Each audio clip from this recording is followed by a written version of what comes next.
Oh, there you are, YouTube. What movies will be picked today for our random ranking? Gonna go ahead and pick 3 movies at random with my eyes closed. Gonna make sure they're closed here. And then we will rank those movies that I chose based on a variety of criteria. Sometimes it's how well I think the movie was made. Sometimes it's nostalgia, how much I love it, maybe grew up with it, how much it means to me personally. Sometimes it's just based on the actor, that stars in the film. How much do I like this actor or the director? It's a variety of things. I've even based it on the DVD Blu-ray cover art. So here we go. This first one here is pretty good. MirrorMask. This is a film by the Jim Henson Company. This was after Jim Henson had passed, though, but he did do, well, he himself didn't, but his company, the Jim Henson Company, is that what it's called? Or corporation or whatever, had a big part in this. This is a Neil Gaiman film. If you've ever seen the movie Coraline, the stop motion, this is very similar. This is basically the live action Coraline. So if you like Coraline, check this out. It has a lot of cool puppetry CGI effects to it. There's like a blend. You honestly don't know what you're looking at because it looks so unique, like nothing I've ever seen before. But yeah, I think it's pretty interesting and has a nice look to it. And again, if you like Coraline, I think you could enjoy this. All right, next, the best Exotic Marigold Hotel. I think I maybe seen this twice, maybe just once. It is a nice, casual film to put on in the background, I think. I can't remember if I've done that or if I just remember watching it and thinking, oh, I could do that. Look at that. Both of these were purchases at like a disc replay, and both are $3.33. But yeah, this was nice about all these people, older people going to a hotel, reconnecting, because if I remember correctly, they all know each other from back in the day, and it's kind of like the Big Chill, I guess, but a lot later in life. And yeah, it's just kind of fun watching everybody interact with one another. Dev Patel is sort of the I guess host. I don't know, what do you call that? The person in charge of the hotel, making sure everybody has everything they need.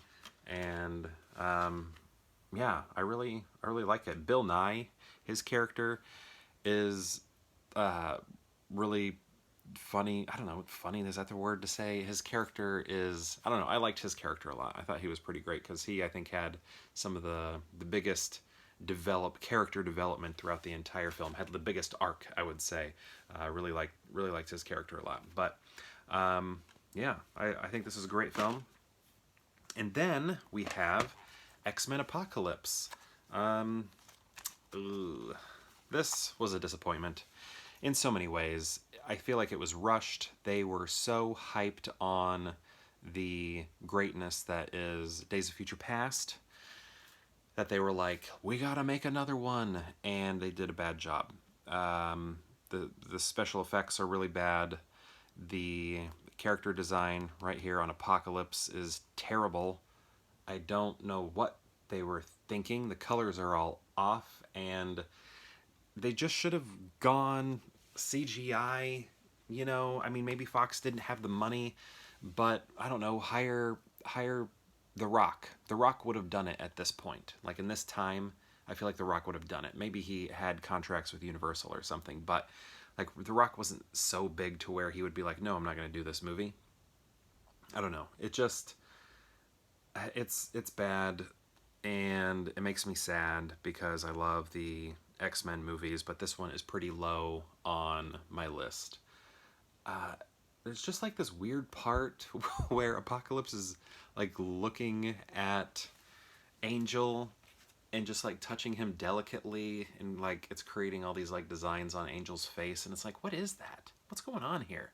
And then Psylocke, like anytime she's trying to do something cool, like the CGI background just looks awful behind her, so everywhere she's jumping just looks completely unnatural. There's just so many bad things about this movie. Quicksilver's part, which is cool. You know, he's dancing to the Eurythmics, but not dancing, running to the Eurythmics, but the issue is, I don't know, it's just not executed as well. I think they rushed it. I just don't think they had the time, you know, for his cool, like, slow motion part. I do like that the Blu-ray has this gray. But again, even though the X-Men have some misses and some major misses in their franchise, it's still my favorite superhero franchise, even though this movie I consider to be a disappointment. It has some cool stuff, like story-wise, but just the execution of everything was so bad. Because, I mean, Charles is pretty interesting, you know, when he's sort of fighting Apocalypse in the mind. I don't know. Maybe it's not. I don't know. I'm trying to find some pluses, but it's really tough for this movie. Not that good. If you're gonna watch some X-Men movie from like this group, this era here, you know, First Class is the way to go, or Days of Future Past. So, and that's not this group, but New Mutants. I would even watch New Mutants. I like that movie. No, a lot of people didn't. So, here we go. Rank these films. Whoops. Best Exotic Marigold Hotel, XMen Apocalypse, or MirrorMask. MirrorMask does a lot of interesting things visually. Does that mean I'm going to pick it? Because I do feel like it moves a little slow and isn't interesting. Well, no, I shouldn't say that. It's interesting.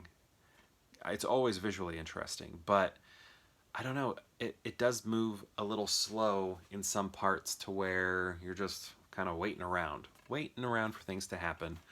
So I guess there's that negative aspect, but I don't know. It feels ambitious and unique, and I like all of that. This one is a nice watch, but is it nice enough or unique enough to consider the best out of this group? X-Men, my favorite franchise. But where am I going to put this movie? Because I don't like this movie very much. I think what we're looking at is actually the order in which we looked at these movies. Nope. Right here. I think this is what we're looking at. I think we're going to go MirrorMask is number 1. I just love the art. The art direction is amazing. It's beautiful. It's dark. It's captivating, which is great because I don't necessarily think the movie speeds along enough. So at least it has the art direction, right? And then this is just a fine film. And then this one is a big disappointment. So I think this is what I have to do. MirrorMask, Best Exotic Marigold Hotel, and X-Men Apocalypse. That is my ranking. Have you seen these movies? If so, what do you think of them? And if you've seen all 3 of them, how would you rank this group of films that have almost absolutely nothing in common? I'd love to know in the comments, so please let me know if you have seen the movies. And other than that, perhaps I'll see you tomorrow for more Pure Hangout.